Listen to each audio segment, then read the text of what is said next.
Queridos, abramos a palavra do Senhor na Epístola de Paulo aos Romanos, capítulo 11, verso 33. Romanos, capítulo 11, verso 33. Eu farei a leitura deste verso até o verso 36 na noite de hoje. Romanos 11, 33 a 36. Por favor, deixe sua Bíblia aberta.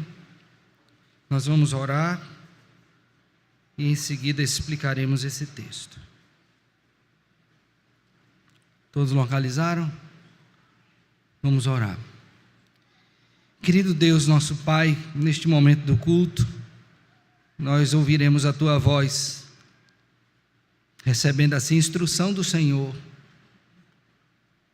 por meio da qual cremos que seremos santificados, conformados à imagem do Teu Filho bendito, nosso Senhor e Salvador Jesus Cristo. E nisto o Senhor também será glorificado. Ao mesmo tempo sabemos, ó Deus, que o Senhor também pode agir e tem agido para salvar pecadores. E nós clamamos que isso também aconteça. E tudo isto redunde ao louvor e para o louvor da glória do Senhor.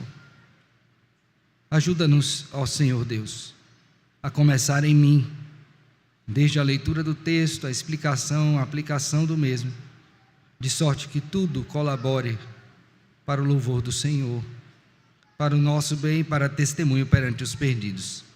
Assim oramos em Cristo, Senhor e Salvador nosso, com gratidão e perdão dos nossos pecados. Amém. Amém. Romanos 11, 33 a 36, diz assim: ó profundidade da riqueza, tanto da sabedoria como do conhecimento de Deus, quão insondáveis são os seus juízos e quão inescrutáveis os seus caminhos. Quem, pois, conheceu a mente do Senhor? Ou quem foi o seu conselheiro? Ou quem primeiro deu a ele para que ele venha a ser restituído? Porque dele e por meio dele e para ele são todas as coisas. A ele, pois, a glória eternamente. Amém. Amém. Meus irmãos, eu creio que na nossa vida nós passamos por diversas situações que nos deixam assim enebriados. Por exemplo, é possível que você já tenha feito alguma viagem e chegou em um determinado local e você ficou impactado com a beleza daquele lugar, uma praia, um local no campo, ou uma cidade, e aquilo lhe trouxe um impacto tão grande que você ficou como que sem palavras. Ou quem sabe você foi e conheceu uma pessoa, e você começou a conversar com esta pessoa, e a aparência física dela fez você ficar também impactado pela beleza dela, ou alguns pela feiura mesmo, mas você ficou impactado, sem palavras. Ou você foi chamado a um local para comer, e você saboreou uma comida tão deliciosa, que você chegou a categorizar da seguinte forma: isso aqui é um manjar, alguns dizem, né, dos deuses, é tão gostoso, e você ficou com a memória daquilo na sua cabeça. É possível então que na nossa vida a gente passe por diversas situações, em vários momentos, e estas coisas produzam este impacto em nós. Mas nada, absolutamente nada, deveria impactar mais a sua vida do que o Deus glorioso. Quando você está diante do Senhor e percebe a grandeza do seu ser, vem com a maravilha das suas obras, nada, absolutamente nada deveria deixar você mais impactado do que você está diante de Deus. E isso é algo tão marcante na Escritura, que a própria Escritura traz exemplos muito claros disso. Eu quero citar alguns para você. Primeiramente, abra sua Bíblia aí em Isaías capítulo 6. O profeta Isaías, num momento muito difícil do povo de Israel, quando aquele povo estava sem rei, a iminência de ser levado ao cativeiro, vivendo em pecado, o profeta Isaías é impactado com a visão gloriosa do Senhor no seu trono. E o texto bíblico, Isaías 6:1, diz assim: no ano da morte do rei Uzias, eu vi o Senhor, visão de quem? Do Senhor, teve uma visão, assentado sobre um alto e sublime trono, e as abas das suas vestes enchiam o templo. Serafins estavam por cima dele, cada um tinha 6 asas, com 2 cobria o rosto, com 2 cobria os pés, e com 2 voavam, e clamavam uns para os outros, dizendo: Santo, Santo, Santo, é o Senhor dos exércitos, toda a terra está cheia da sua glória. As bases do limiar se moveram à voz do que clamava, e a casa se encheu de fumaça. Lembra aqui que a ideia de fumaça é a glória de Deus presente. Então disse eu, olha aqui, ai de mim, disse Isaías, estou perdido, porque eu sou um homem de lábios impuros, habito no meio de um povo de impuros lábios, e os meus olhos viram o Rei, o Senhor dos exércitos. Quando você acha que Isaías esqueceu isso? Nunca. Foi impactante, algo inigualável na sua vida, e a Bíblia traz esse exemplo para nós. Há um outro exemplo que eu queria que você também acompanhasse comigo, agora vai para Apocalipse. E quando você faz a leitura do livro de Apocalipse, segundo escreveu o apóstolo João, você vai ver esse homem também impactado com a obra do Senhor, com a sua condição enquanto pecador. Apocalipse capítulo 1, por favor. Veja comigo o verso de número 4. Diz assim: João às 7 igrejas que se encontram na Ásia, graça e paz a vós outros, da parte daquele que é, que era e que há de vir, da parte dos 7 espíritos que se acham diante do seu trono, e da parte de Jesus Cristo, a fiel testemunha. Veja bem que ele diz: o primogênito dos mortos, soberano dos reis da terra, aquele que nos ama, e pelo seu sangue nos libertou dos nossos pecados, e nos constituiu reino e sacerdotes para o seu Deus e Pai, a Ele a glória e o domínio pelos séculos dos séculos, o quê? Agora veja o verso 12 desse mesmo capítulo, quando ele tem a visão de Cristo glorificado. Voltei-me para ver quem falava comigo, e voltado vi 7 candeeiros de ouro, e no meio dos candeeiros, um semelhante a filho de homem, com vestes talares, e cingido à altura do peito com uma cinta de ouro. A sua cabeça e cabelos eram brancos como a alva lã, como neve, os olhos como chama de fogo, os pés semelhantes ao bronze polido, como que refinado numa fornalha, a voz como de muitas águas. Tinha na mão direita 7 estrelas, e da boca saía-lhe uma afiada espada de 2 gumes. O seu rosto brilhava como o sol na sua força. Você já tentou olhar para o sol? A olho nu? Consegue? Nem deve fazer isso. Brilhava como o sol. Diante disso, o que foi que ele fez? Quando o vi, verso 17, caía a seus pés como morto. Veja, impactado com a glória de Deus. O apóstolo Paulo, no final deste texto, Isaías 11, 33 a 36, ele está exatamente assim, impactado com o ser de Deus e com a sua glória. Tanto é que a primeira palavra que ele diz, você vai observar na sua Bíblia, é: oh, que coisa maravilhosa, oh, que glória, oh, que Deus maravilhoso, que salvação maravilhosa. E aí ele dá um grande brado de louvor a Deus, o que é chamado de doxologia. Ele glorifica ao Senhor pela grandeza do seu ser e das suas obras, particularmente a obra da salvação. Então eu queria que você olhasse comigo para esse texto, tendo em mente essa postura que homens de Deus tiveram, o profeta Isaías, João, o apóstolo Paulo e outros, quando se depararam com a grandeza de Deus, fazendo com que você entendesse que enquanto servo do Senhor que você é, salvo pelo Senhor, esta é uma questão que deveria todos os dias impactar a sua vida, quando você tomasse tempo para refletir sobre quem Deus é e o que Ele fez por você, te salvando. Parece que muitas vezes nós achamos isso tão comum e nos esquecemos de contemplar como Deus é maravilhoso e como Ele foi maravilhoso ao nos salvar, revelando-nos parte do seu ser. O apóstolo Paulo conduz a igreja que lerá essa carta a este conhecimento, ao longo da carta trazendo-nos pequenas pitadas de glória. E eu queria que você acompanhasse comigo, por favor, vá para o capítulo 1 de Romanos.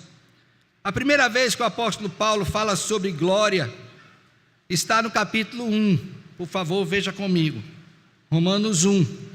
E aqui, o apóstolo Paulo quer conduzir os seus leitores a entenderem que aqueles que reconhecem Deus como Criador deveriam necessariamente glorificá-lo, não fizeram.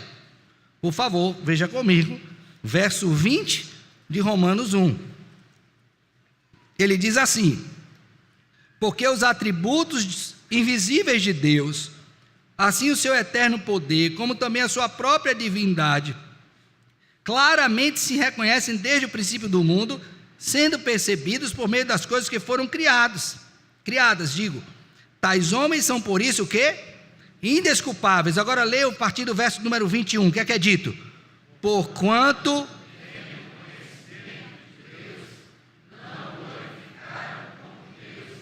nem lhe deram graças, antes se tornaram nulos,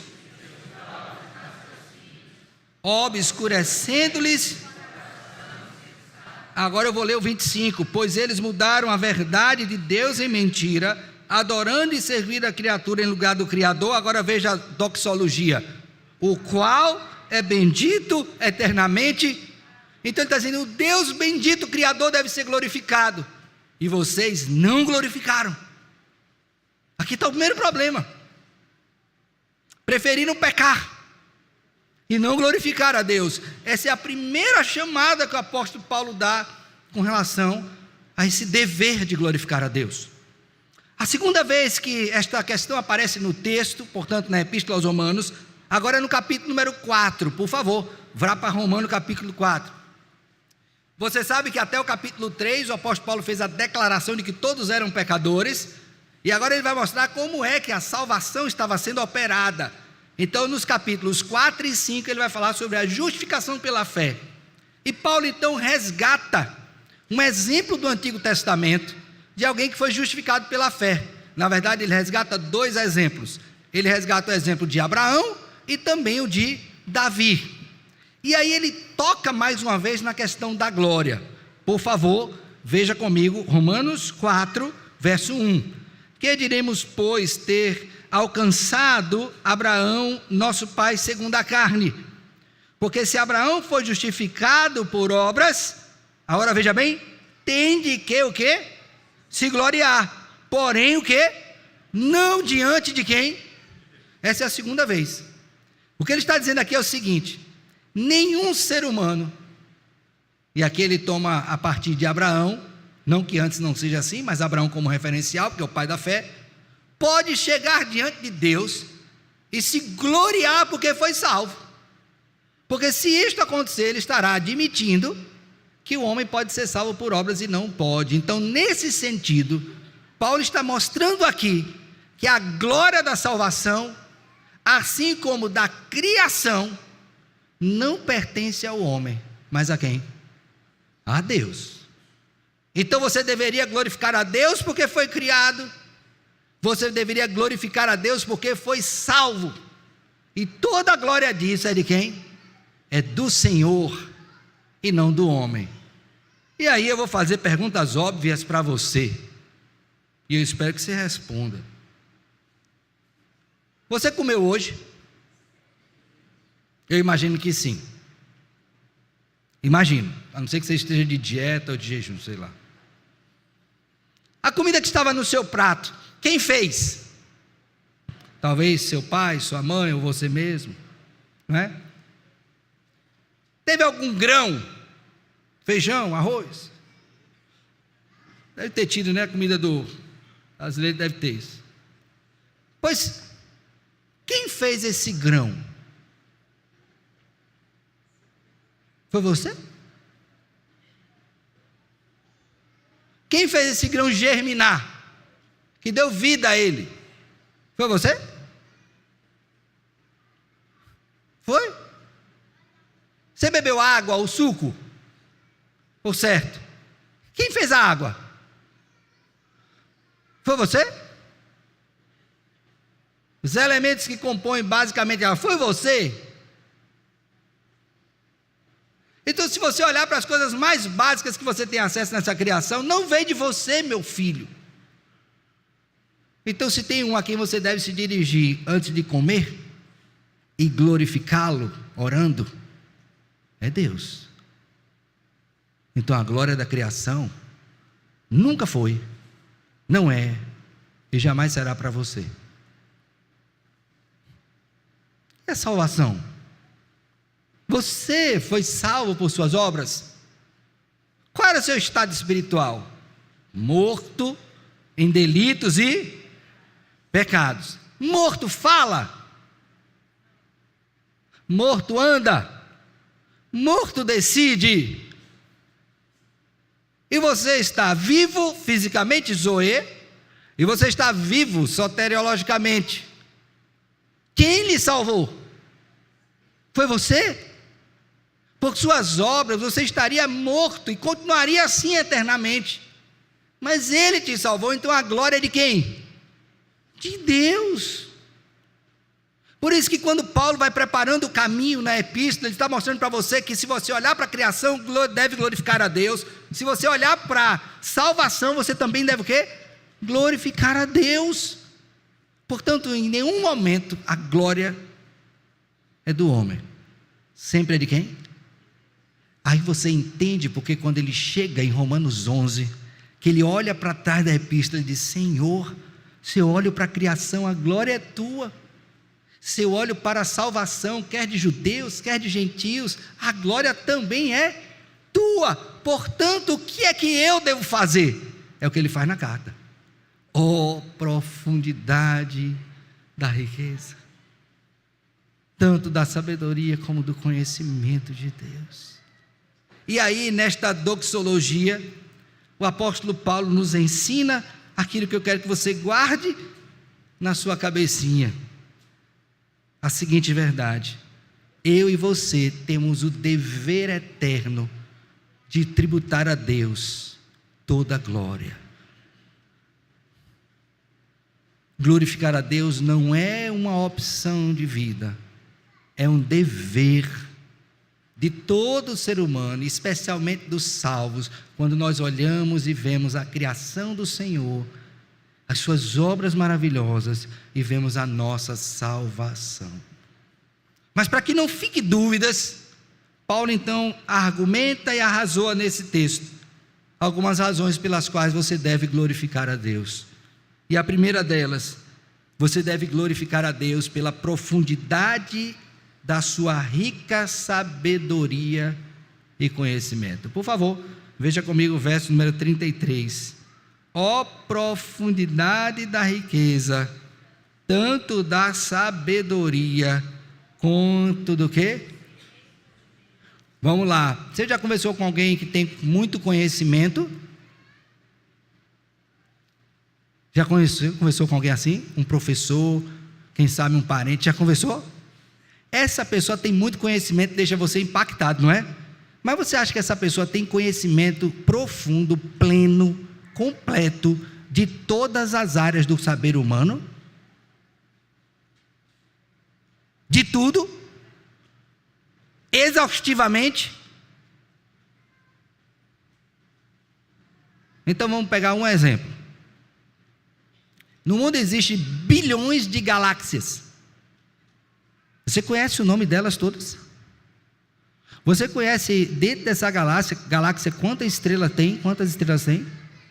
Pois olha, a Bíblia diz que Deus conhece todas as estrelas de todas as galáxias e chama todas elas pelo nome. Mas para que você não force muito, dá uma olhadinha ao seu redor, rapidinho aí, rapidinho. Você conhece o nome completo de cada um desses irmãos? Sabe a data de nascimento dele? Sabe o tipo sanguíneo? Se é casado, se é solteiro? Você conhece, sabe disso? Pois é. Sabe o que isso mostra? Não é que você não é curioso, é que por mais que você conheça, jamais você alcançará o conhecimento de Deus. É profundo. Por maior que seja o conhecimento de um homem, sempre ficará, disse Sproul, uma lacuna de saber. Vai sempre faltar alguma coisa. E aí, para que você também não pense muito, você vai recorrer ao homem que foi reconhecidamente o mais sábio da literatura bíblica. Como era o nome dele? Salomão. E ele se devotou a conhecer. Irmão, Salomão conhecia de botânica, Salomão conhecia de zoologia, Salomão conhecia de arquitetura, Salomão conhecia de política, Salomão conhecia de economia, Salomão conhecia de religião, ele conhecia línguas de outros povos, porque ele se relacionava com os outros povos, ele tinha um saber infindável, e diante de todo saber ele disse: não sei nada.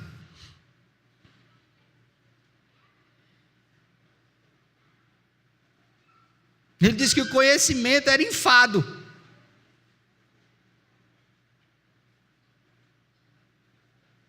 E esse homem que tinha todo esse conhecimento também recebeu de Deus o quê? Sabedoria. E toda a sabedoria dele não foi suficiente para ele se livrar de um problema. Qual foi?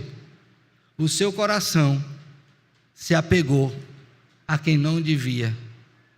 Ele errou, pecou. Então até o homem mais sábio que já pisou nessa terra, depois de Cristo, não sabia.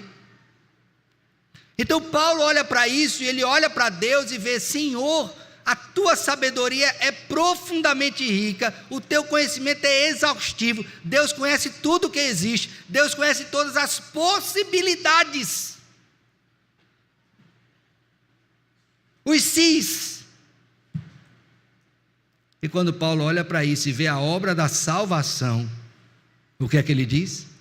Ó profundidade da riqueza, e dá o quê? Sabedoria de Deus. Não tem nada mais profundo, nada mais rico do que o conhecimento e a sabedoria de Deus. Então a primeira razão que ele dá é exatamente esta. Sabe por que você deve glorificar a Deus? Porque não existe nenhum ser cujo conhecimento e sabedoria sejam tão profundos e ricos quanto Deus. Vamos dar um exemplo prático. Abra sua Bíblia, Isaías 55. Vamos supor que você, sabidão, né? O sabidão, ou a sabidona, é sabichona, tá? A sabichona. Sabe o que é melhor para você? Você diz assim: ah, pai, falando com o seu pai, eu sei, pai, o que é melhor para mim, não é? Ah, eu sei, o senhor não sabe. E nessa sua arrogância, você acaba achando, Isaías 55, que Deus também não sabe. Então você acha que você tem mais conhecimento e mais sabedoria, que é a aplicação desse conhecimento às questões práticas da vida, do que Deus.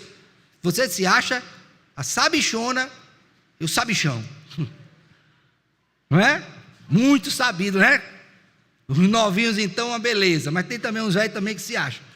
Não devia achar ninguém, porque quando nós estamos diante da grandeza de Deus, não sabemos nada. Isaías 55, por favor, veja comigo, verso número 6.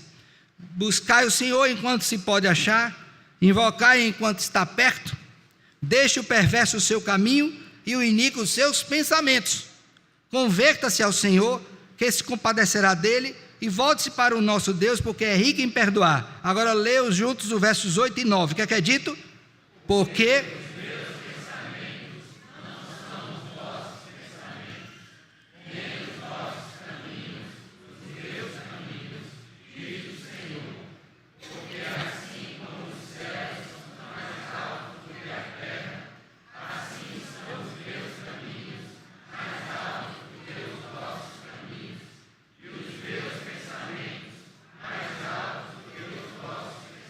então você se acha muito? Deus está dizendo, meu filho, não é não. Então Deus aqui apresenta a partir do apóstolo Paulo a segunda razão. Primeiro, a profundidade e riqueza de sua sabedoria e conhecimento. Segundo, a insondabilidade dos seus juízos e caminhos. Em Romanos 8, 28, você já decorou esse verso? Todas as coisas cooperam daqueles o quê? Então é como se ele estivesse dizendo, meu filho, até quando as coisas estão dando errado, eu estou conduzindo tudo isso para dar certo, segundo a minha vontade. Então nós não temos o conhecimento de Deus, nós não temos a sabedoria de Deus, e nem temos capacidade de aferir os caminhos de Deus, porque são retos. Deus não erra. Tem aquele adágio popular, não é? Que Deus escreve certo, com linha torta. Ai, rapaz, o povo inventa arte. Misericórdia. Deus não precisa nem de linha para escrever, meu filho. Quem precisa de linha sou eu, porque se não tiver ali, eu escrevo torto. Ele não precisa, ele é certo, ele é reto, ele é perfeito. Paulo olha para isso e fica embevecido. Ele diz, Senhor, eu estou olhando para os judeus que rejeitaram a salvação, e na rejeição deles veio a salvação dos gentios. Senhor, eu achei que estava errado, mas aos olhos do Senhor e no plano do Senhor está tudo certo. Errados estão os meus olhos, ao não perceber o quê? Que os seus juízos são o quê? Insondáveis e retos, todos os seus o quê? Caminhos. Você quer ver o exemplo máximo disso? A cruz. Os judeus esperavam um rei libertador, que viesse em toda a sua magnitude, e eis que ele entra na cidade, num jumento. Cadê o rei? Está errado, diríamos nós. Eu queria um rei com tropa, um manto real, para destruir todo mundo. Ele disse, não, o meu reino não é deste mundo. Confunde a cabeça, faz-nos achar que está errado. Mas eis que o rei Jesus venceu. Como? Dando a sua vida, morrendo numa horrenda cruz, sendo humilhado, mas vitorioso. Está errado ou está certo?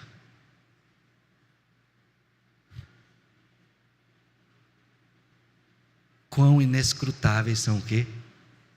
Os seus caminhos. Você consegue ver isso?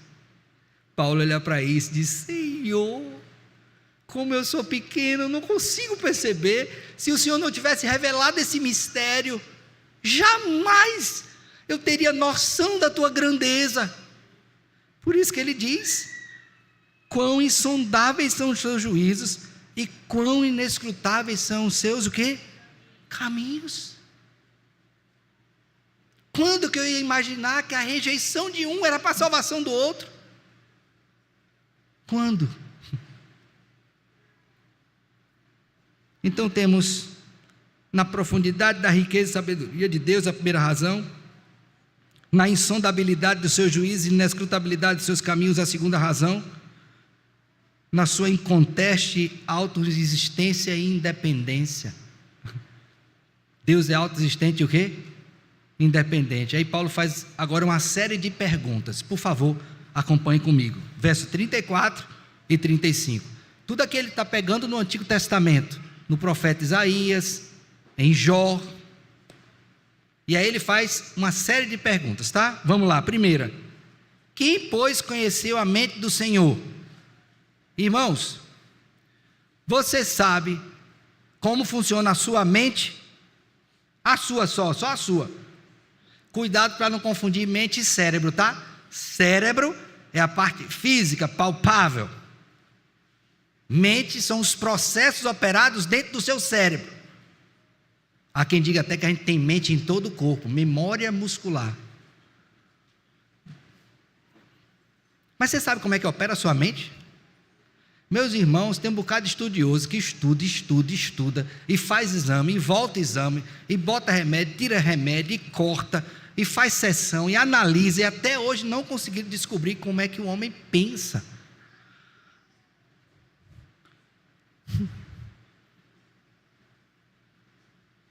Você sabe como é que você pensa?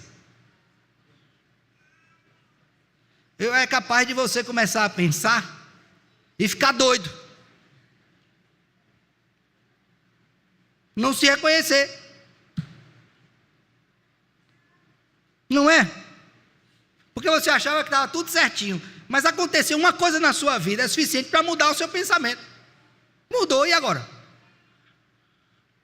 Aí a pergunta que Paulo fala é: alguém porventura conheceu a mente de Deus? Irmão, se a minha mente já é um poço sem fundo, você imagine agora a mente daquele que criou todos nós, e ele conhece todas as nossas mentes, ele é capaz de pensar agora o que cada um de nós está pensando.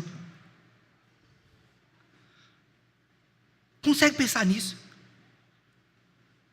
Então Paulo faz a pergunta simples: quem conheceu a mente de Deus? Resposta: ninguém. Mas aí ele faz a segunda: quem foi o seu conselheiro? Quem deu conselho a Deus?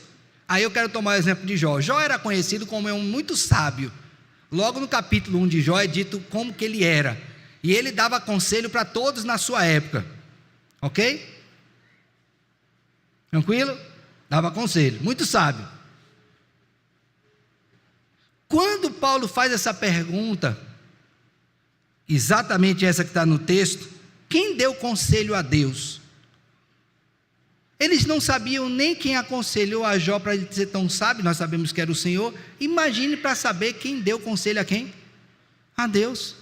Então vamos pensar, quem aconselhou Deus a fazer manga e não maracujá? Pergunta óbvia.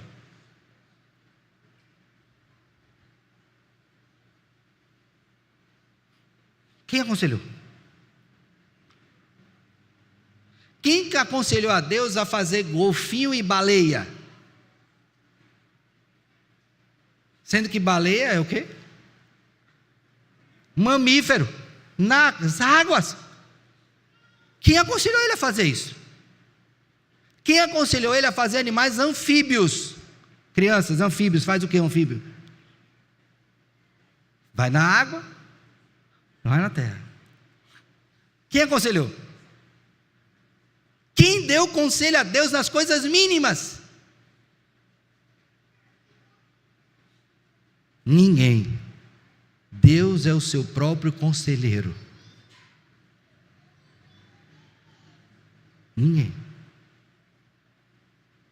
Aí ele faz a terceira pergunta. Vamos ver a terceira? A terceira é assim, ó: quem primeiro deu a ele para que lhe venha a ser o quê? Ou seja, assim, ó, quem foi que pagou, que deu para ele, para Deus pagar de volta? Aí você lê Gênesis 1. No princípio, criou Deus. Então, antes do princípio, quem é que estava? Tinha mais alguém com ele? Não. Então, quem deu a ele para ele fazer? Para pagar de volta? Então, quando Paulo olha essas coisas, ele vê nisto aqui mais uma razão. Qual? A inconteste autoexistência e independência de Deus. Deus não precisa de mim, não precisa de você, sabia disso? Ele se basta. Ele não precisa do seu conselho, Ele não precisa do seu dinheiro, ele não precisa de nada seu. Por quê? Abra sua Bíblia aí em Atos 17, por favor. Sabe por que tudo isso? Por causa disso aqui, ó. Atos, capítulo número 17. O mesmo apóstolo Paulo, em um discurso no Areópago, diz, por favor, verso de número 24. Abriram? Leiam juntos aí a partir do 24. O que é dito? O Deus...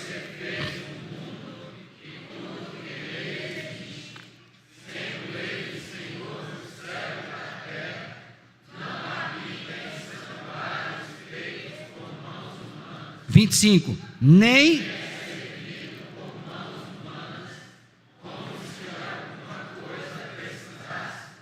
Pois ele mesmo...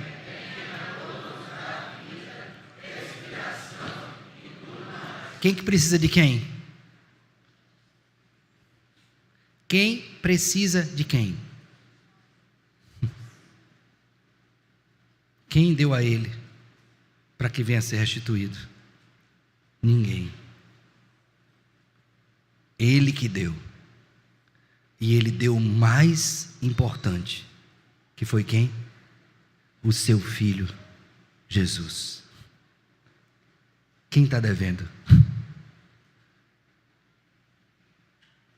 Então você tem a profundidade da sua riqueza e sabedoria, a insondabilidade do seu juízo, a inescrutabilidade dos seus caminhos, a inconteste alta existência e dependência do Senhor, e por fim, a glória devida a Ele. Só a Ele. Por quê? Vamos voltar lá? Verso 36. Abriram? Paulo usa 3 preposições: dele, por meio dele, aí para ele. Dele, olha para mim, origem. Por que eu devo glorificar a Deus? Porque tudo vem dele. Tiago, toda boa dádiva, todo dom perfeito, vem do alto, do Pai das luzes, onde não há sombra, nem variação, e muito menos o quê? Ele é o dono do ouro, é dele. Os dons e a vocação de Deus, dele, são irrevogáveis. Então por que você deve glorificar a Deus? Porque tudo é dele, e veio dele. Tá bom? Então vamos pensar, sua vida é de quem? É de quem? Você pode tirar? Você tem poder para isso? Deus lhe conferiu essa autoridade? Seus bens são de quem? De quem? Você pode usar como você quiser? Pode, irmãos? Por quê? Porque Ele te deu, é dele. Ele quer que você seja um mordomo dele. Sua família é de quem? Dele. Seus filhos? Dele. Seu trabalho? Tudo glorifica Ele. Segunda preposição, por meio dele. Aqui é o objeto, ou o meio, digo, por meio do qual tudo acontece. Sem Deus, alguma coisa acontece? Sim ou não? Não. Então, tem gente aí que quer viver como se Deus não existisse. Abra sua Bíblia aí, por favor, no Salmo 14, rapidinho. Salmo 14. Olha que coisa interessante, que revela a insanidade do homem. Salmo 14. Diz o insensato no seu coração. Ó, é uma insensatez. Qual é a insensatez? Não há Deus. Essa é a declaração do insensato. Corrompe-se e pratica abominação, já não há quem faça o bem. Então tem gente que quer viver como se Deus não existisse. E aqui não é só o ateísmo, tá? É querer viver no mundo de Deus sem Deus. Mas só que para você viver, você precisa de Deus. Para você se mover, você precisa de Deus. Para você nascer, você precisa de Deus. Para você viver, você precisa de Deus. Para você morrer, você também precisa o quê? De Deus. Para você aprender, você precisa de Deus. Até para você esquecer, precisa de Deus. Não há nada na sua vida que você possa fazer sem o quê? Sem Deus. Por meio dele. E para ser salvo? Muito mais. Então, pastor, eu entendi que tudo é dele, tudo é por meio dele, mas é para mim. Não. O texto diz que é o quê? Para ele. Ou seja, o propósito final de todas as coisas não é você mesmo. Eu disse hoje de manhã, você é o centro do universo. Quem disse essa loucura, essa insanidade? Você não é centro de nada. Você não é aqui em canto nenhum. Ninguém é. Só tem um. Para o qual todas as coisas convergem. Quem é? Deus. Então vamos lá. Se você comer, é para quem? Para Deus. Se você for beber, e se você for trabalhar, e se você for descansar, tudo para a glória de Deus. E aí Paulo usa uma expressão, por favor, abra sua Bíblia aí, Romanos 14, que eu acho que nos ajuda a encerrar toda esta ideia. Romanos 14, abriram? Verso 7, verso 6. Quem distingue entre dia e dia, para o Senhor o faz, e quem come, para o Senhor come, porque dá graças a Deus. E quem não come, para o Senhor não come, e dá graças a Deus. Ou seja, tudo é para quem? Para Deus. Porque nenhum de nós vive para si mesmo, e nem morre para si mesmo. Irmão, você acha que você vive para quem? Ah, pastor, eu vivo para minha família. Oh, meu Deus, que coisa muito piedosa. Você vive para Deus. Cuidando da sua família. Diferente. Sua família não é Deus? Nem você é. E aí ele encerra o pensamento, e aí o verso 8, por favor, leiam juntos. Porque se vivemos, se morremos, quer pois vivamos, porque por meio dele, por meio dele e para ele, tudo para Deus. Você entende agora porque você deve glorificar a Deus?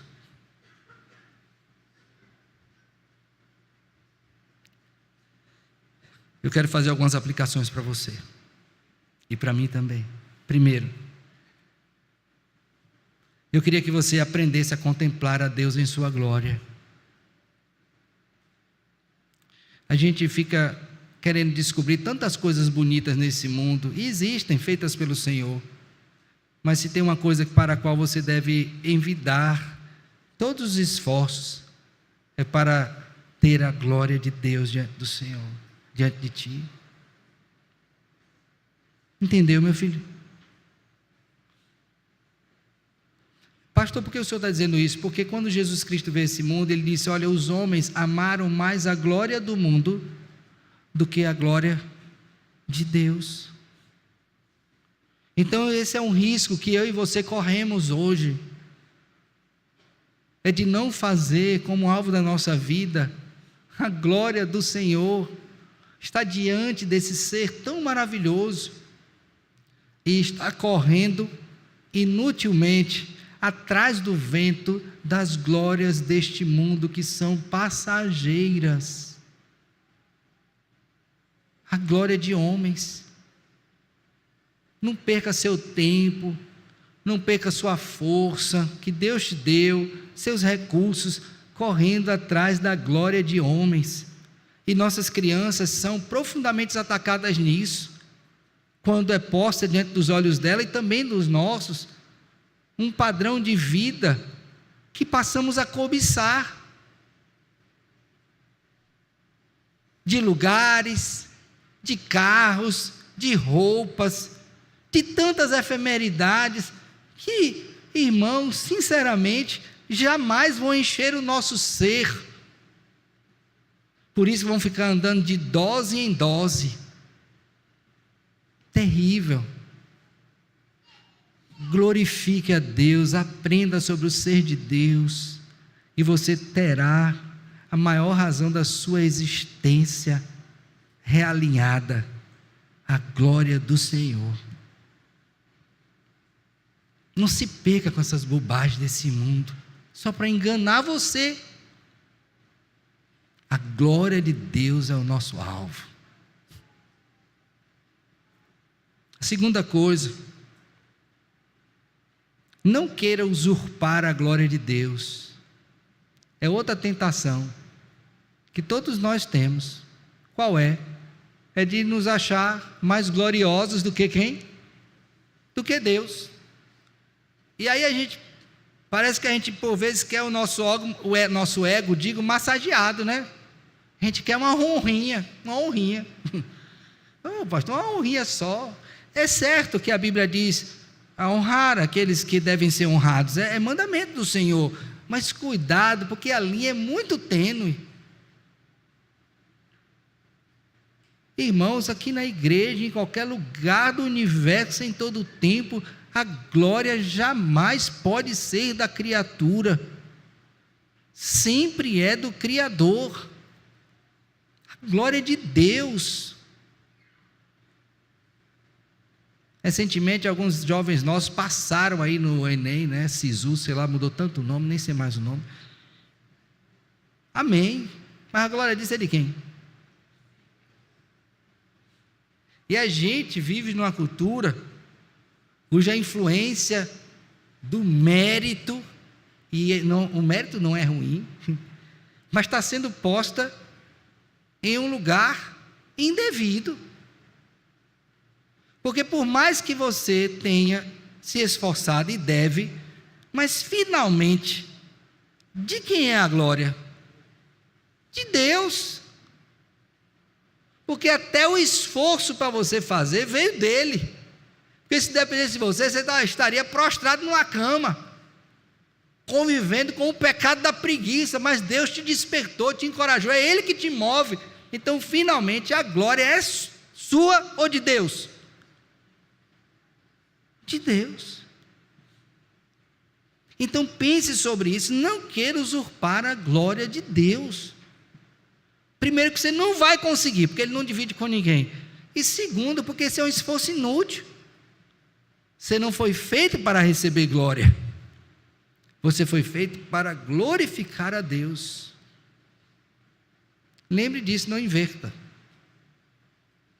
Por isso que quando Paulo glorifica a Deus nesse texto, ele reconhece que tanto a criação, obra do Senhor, quanto a salvação, obra do Senhor, a glória sempre é de quem?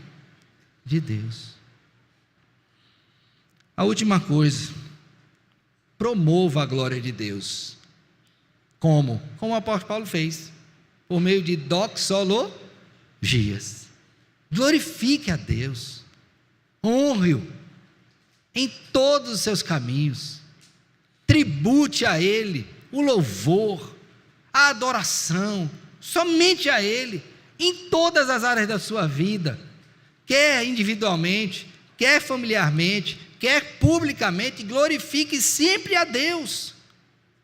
Eu acho interessante que Paulo fala sobre salvação aqui, olhando para os judeus e gentios, mas quando ele fala da própria salvação dele, 1 Timóteo 1, 12 a 17, você vai ver que ele vai terminar o verso 17 com o quê? Tcharam! Uma doxologia. Ele está glorificando a Deus pela salvação que Deus operou na vida dele. Então ele não somente está dizendo a igreja precisa glorificar a Deus, mas eu individualmente também preciso. E a minha pergunta para você é esta: você tem feito isto? Você tem vivido para glorificar ao Senhor?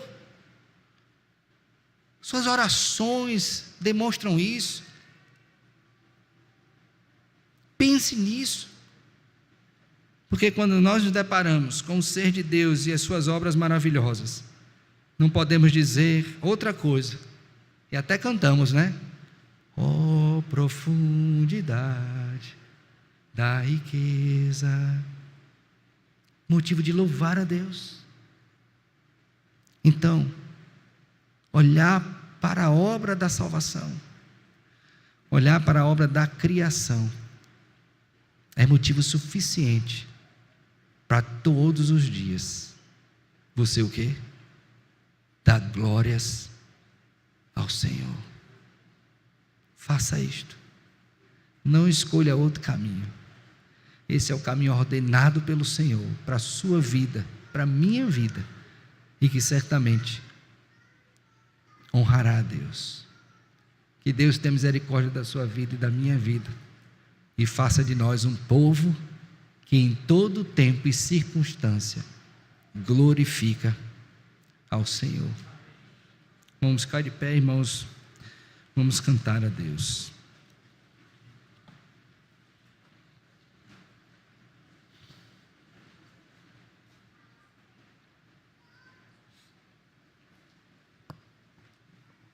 (398) é o hino.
Senhor, graças te rendemos por este culto prestado ao Senhor nesta noite.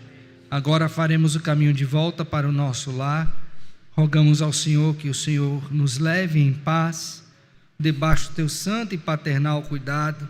Que o Senhor também nos conceda uma semana abençoada, onde em tudo, ó Deus, glorifiquemos ao teu santo nome.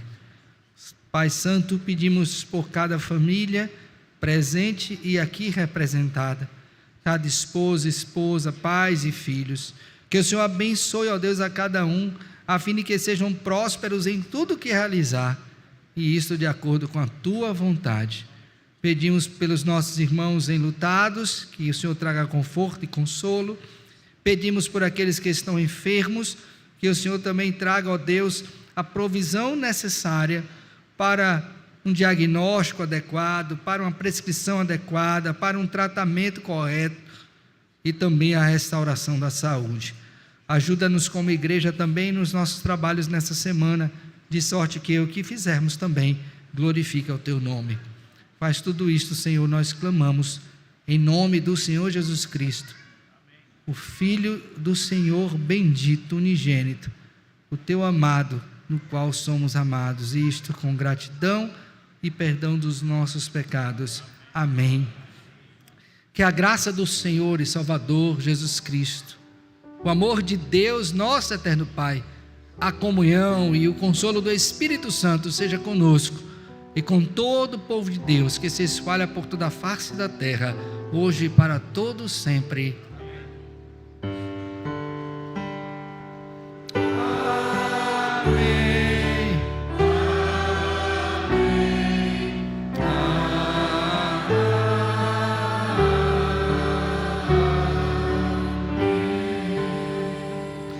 Podem sentar, queridos. Nós queremos conhecer os nossos visitantes nesta noite. Tem alguém que nos visite, irmãos? Lá ao fundo, aqui à frente, Gustavo, filho da Corina. Deus te abençoe. Seja muito bem-vindo, meu filho, aqui à frente. Lá ao fundo também, levantou a mão aí. Isso, lá ao fundo. Deus abençoe também ricamente. Receberá da nossa igreja uma lembrança. Que Deus abençoe, tá? Deste lado de cá tem alguém que visita? Não, né? Ali, ao lado do Marcelo, sua mãe, Marcelo? Pronto, seja bem-vinda também, viu? Deus abençoe ricamente. Mais alguém? Como é que nós dizemos aos... Cadê, Mateus? Ali, irmã Angélica, a senhora passou, já recebeu a lembrancinha aí? Pronto, tá aí atrás. Isso. Como é que nós dizemos aos nossos visitantes? Sejam bem-vindos. Volte. Quem está perto aí, cumprimente, por favor. Temos seminaristas chegando, seminaristas aí, fiquem de pé, se possível com a família, os novos seminaristas. Cadê? Que estão aí. Isso aí, ó. Chegando lá ao fundo. Outros já devem ter ido para outras igrejas aí. Deus abençoe ricamente. Viu? Sejam muito abençoados aqui nessa jornada de 4 anos, se Deus permitir, tá bom? Amanhã começam nossas atividades para os novatos no seminário. Ore por nós, ok? Irmãos, saudamos também o casal, o novo casal, né? Tito e Giovana, ali, ó. Voltaram vivos, graças a Deus. Bênção. Deus abençoe vocês. Amanhã já começa a jornada dele também aqui. Você não levantou não, Tito levantou na hora? Se a levante, meu filho, por favor. Você também é seminarista, isso. Deus abençoe. Deus abençoe, pode sentar, meu santo. Então, saudamos a este querido casal, Deus abençoe. Hoje pela manhã teve a comemoração do dia do homem presbiteriano. Se você não recebeu uma lembrança que a igreja preparou, cadê a irmã Glória? Está aí, você é homem presbiteriano, por favor, a irmã Glória entregará a você essa lembrança, tá? Então, é uma singela lembrança. Se você é homem aqui, está presente e não recebeu essa lembrança, levante o seu braço aí que a irmã Glória chegará até você para entregar essa lembrança, tá bom? Ok? Feito. Irmãos, se você fez a classe de catecúmenos com o presbítero Salles, nos dias 5 e 6 de fevereiro, no dia 5, a 20 e 30, e no dia 6 e 7, 19 e 30, será o exame dos candidatos. Ele deve entrar em contato particular com você, mas ore pelo conselho e por esses irmãos que serão examinados. E se você está aqui na igreja, congregando conosco, e quer se tornar membro, procure a mim, a presbítero Salles, um dos pastores ou presbíteros, para você dar o seu nome para a nova classe de catecúmenos. Algumas pessoas já nos procuraram e você deve efetivar dando o seu número. Deverá começar no mês de fevereiro, tá? Pronto, ok. Então tem tempo aí no mês de fevereiro para você dar o seu nome. E aí no primeiro final de semana, retificando, de março começarão as aulas, tá? Prosseguindo, meu irmão, vai adiante aí, por favor. Qual é agora? Você que quer participar desse projeto Frutos de Vida, procure aí as irmãs da SAF, procure a irmã Laísa, que junto à SAF está nesse projeto para o Frutos de Vida, é um projeto de cuidado da sua saúde, se você quiser se inscrever, tá? Procure a irmã Glória ou também a irmã Laísa para essa sua inscrição. Próximo sábado, você é casal aqui da igreja, ouça bem, viu? Pastor, eu sou casado, sou noivo, ou estou namorando. Vai ter um encontro de casais para você, tá bom? Então, próximo sábado, 19 horas, aqui na igreja, nada paga, é só fazer sua inscrição. Aí me perguntaram, pastor, e se eu tenho uma pretensão, né, de um dia casar-me no Senhor? Venha para aprender também, não tem problema nenhum, tá bom? Nós vamos falar o que a Bíblia diz, então não tem segredo, está revelado. Venha para participar e aprender, tá bom? Tranquilo? Sábado, vai ter o link para a inscrição posto aí no grupo da igreja. A reunião plenária, próximo domingo, da UMP, será após a escola dominical, tá bom? Está aí. Programação da UCP também, próximo dia 15 de fevereiro, 18h30, aqui na igreja, também, abertura da programação. Da UPA, da UPA, tá? E o pastor Emerson convida a nossa igreja para esse encontro em agosto, por sua glória. O palestrante será o nosso irmão, o reverendo Sérgio Lima. As inscrições pelo link que está disponibilizado também no grupo da igreja, tá bom? Irmãos, hoje pela manhã, preste atenção nisso aqui, nós tivemos a assembleia, agradecemos a Deus pelo transcurso da assembleia, graças a Deus, a presença e participação de todos os irmãos. Mas aí surgiram duas questões que eu queria aproveitar o ensejo para elucidar. A primeira delas é a seguinte: nós apresentamos o relatório, né, e a construção da igreja lá do Planalto Uruguai, e perguntaram, pastor, a partir de agora encerraram-se as doações para o Planalto? Não, porque nós encerramos a construção, deixamos lá tudo certinho com o som, mas faltam algumas coisas ainda, como por exemplo, o ar-condicionado, que é uma soma vultuosa, tem que colocar também um sistema de segurança lá, para proteger. Então, ainda tem esses pontos a serem considerados e postos. Então, se você é mobiliário, ou se você quiser continuar doando até que seja concretizada a organização dela, façam. Mas aquilo que nos propusemos a fazer em termos de construção está encerrado. Mas esses detalhes são acrescidos, tá bom? Então, se você ainda liberalmente quiser fazê-lo, fique à vontade, procure o presbítero Rubem ou o presbítero Rafael, que é responsável pela congregação lá, juntamente com o pastor, para que você possa fazer a sua doação. Essa é a primeira coisa. A segunda é a seguinte: o que é um licenciado? Né? O que é um licenciado? Não é nada. Eu vou explicar para você. Quando a pessoa está aqui na igreja e quer ir para o ministério, ela vai ao conselho. O conselho analisa essa pessoa e declara ela como aspirante ao sagrado ministério, ok? Ela vai ser testada, pelo menos 3 anos, contando o período que ela já é membro, e ela vai ser levada ao presbitério. Lá o presbitério analisa, as outras igrejas analisam.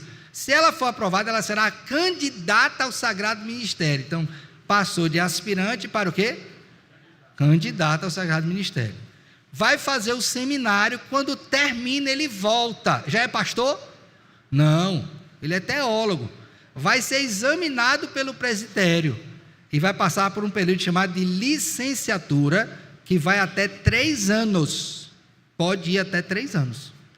Então o licenciado, ele não é pastor, ele recebeu autorização para pregar o evangelho, tanto é que ele não pode dar a bênção e nem os sacramentos, né? E nem realizar o casamento religioso com efeito civil. Isso é só para o pastor. Se ele passar na licenciatura, que pode ir até 3 anos, aí ele vai ser examinado de novo e poderá ser ordenado. Só depois da ordenação que ele é considerado o quê? Então, hoje nós temos aqui um aspirante. Cadê Rodrigo? Um aspirante. Nós temos um candidato. Nós temos o licenciado. E Fábio também, que está aqui. E temos 3 pastores, com o pastor Herardo. Então sua igreja tem tudo, né? Aspirante, candidato, licenciado e pastor. Então Samuel hoje é o quê? Um aspirante. E ele recebeu, um licenciado. Já aprenderam, né? Estão até me corrigindo. Mas é certo, está corrigindo, tem que corrigir mesmo. Então, um licenciado, o que é que o licenciado faz? Ele vai pregar, ele vai aprender a pastorear, ele vai cuidar do rebanho. Por isso que o conselho deu a ele responsabilidades nesse ano, para ele cuidar das crianças, o CP, e da UPA. Então, todo o trabalho dessas duas é coordenado por ele. Além disso, ele vai estar conosco também no departamento da escola dominical. Para quê? Para ele ser treinado pastoralmente. Para ele aprender o que já aprendeu e mais. E aí, se tudo der certo, pela graça de Deus, ele ser o quê? Ordenado. Entenderam? Então, eu acho que agora esclarece. Sua igreja tem aspirante, candidato, licenciado e pastor. E vamos orar para Deus levantar outros aspirantes que queiram ir ao sagrado ministério para servir ao Senhor e abrir campos nesse Piauí e encher de igrejas fiéis ao Senhor, o nosso Senhor Jesus Cristo. Tá bom? Abrir muitas aqui em Teresina, em todo o estado do Piauí, quem sabe além mar, se Deus assim permitir. Tá bom? Tranquilo? Uma coisa, pastor? Então, fecha a conta. Deus abençoe a vocês ricamente. Tenham todos uma excelente semana e glorifiquem a Deus vivendo ou morrendo. Amém.